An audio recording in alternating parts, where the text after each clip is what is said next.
This week I'm talking about learning to write mostly through reading.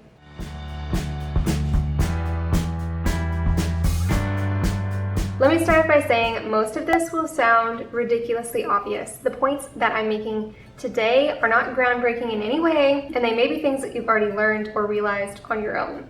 First up, the mega obvious, using nonfiction to improve your writing. There are so many resources out there to give you tips to writing a better novel or screenplay or comic book. You can go to your local library, you can listen to an audiobook, or search through YouTube, wink wink.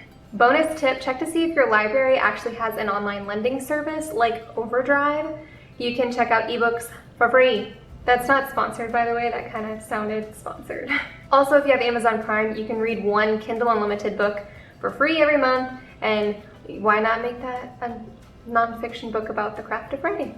Start off with the broad topics and narrow down to the areas that you need improvement on. For example, you can start with a book on plot and then read an article on subplots if you find that your writing is lacking in that particular area. Or you can start with a book on developing your characters and then watch a YouTube video describing your characters, if that's falling flat in your stories. The knowledge pit is bottomless, but don't get discouraged. Don't set yourself up for timelines.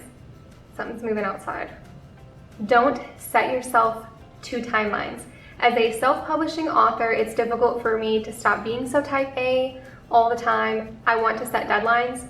I want to finish my novel as fast as possible because higher output means higher overall sales, as long as the quality is still there. Self-publishing is already stressful. Don't create more stress by forcing yourself to learn as much as you can about writing in 30 days before you start your novel. If you rush learning, you won't absorb as much and your own writing will suffer for it. Take your time and learn at your own pace. Don't compare yourself to others because they won't be writing your story, you will. Focus on absorbing what you're reading instead of racing to learn everything. Next up, fiction. Want to be a better writer? Read. So many famous authors have recommended this, and you've probably heard it 1,000 times already. Congratulations, me. I am now a member of the Broken Record Society. But how do you read to write better? I'm going to break this down because I think it's beneficial for a lot of people to hear this, even if it's simple. Most writers grew up reading a lot. Even if you didn't and you only started reading a lot when you were, say, 16, you still read for enjoyment. You let yourself get lost in the fictional world and it swept you away. This type of reading is not really what helps you become a better writer. You have to read like a writer to improve your writing. This means you have to read critically, but not too critically. Rocky, what are you doing? But not too critically that you aren't swept up in the story. Yes, this can ruin your reading experience. Yes, it has ruined my own reading experience with some books. The trick is learning to balance your inner writer with your inner reader. Let your writing mind chill out on the back burner, but make sure it's still on a burner. As you're reading, subconsciously be on the lookout for things that worked well, that piqued your interest, and figure out how the author was able to accomplish this. Don't let your writing mind take over too much though, because you won't sink into the stories as much, and if you're not sinking into the story, then you won't notice those things that work so well. This can be anything from the characters to the world or how a huge plot twist was revealed. It could be anything. Let yourself become emotionally attached, but periodically stop and analyze. So the magic trifecta of all of this is reading fiction plus reading nonfiction plus writing equals improvement. I like math, so equations. Yay. Which brings us to writing. It's impossible to improve your writing without actually writing. This is where writing prompts can come in handy for some.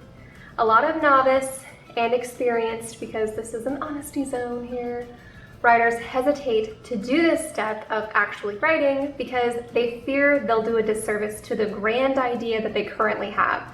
Writing prompts allow you to practice without worrying about buggering up your best idea. Table your favorite one for now until you learn more, or dive right in and use it as motivation to learn as much as you can along the way. Your grand idea depends on it. Separate thought, you will always have ideas like that. Most ideas aren't born great, they're developed. Making an idea a great one is a process on its own, but trust me, you'll have more ideas in the future that you can make great. My point is, no matter what you write, you need to practice all aspects of getting a book ready for publication. That means pre-writing, research, writing, editing, even more editing until you're sick of your story, but somewhere really deep down you still love it. Go through the beta process, which means have others give feedback on your story. Polish it as much as you can. Go through each part of the writing process, even if you won't publish this story, because you learn so much about your strengths and your weaknesses by doing so. Writing is perhaps the most important part of this little tripod. My final tip is to eventually reread or re-watch your favorite content. As you grow, the advice that you need will change.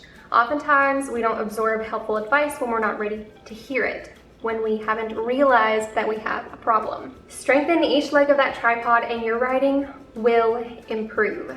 It might take some time, but it will improve. Writing is not easy. You gotta fight to learn this stuff. Let me know if you have any advice of your own on something you found super helpful in learning to write on your own little writing journey. I would love to hear y'all's experiences and your tips on the matter, and I'm sure everyone else would too.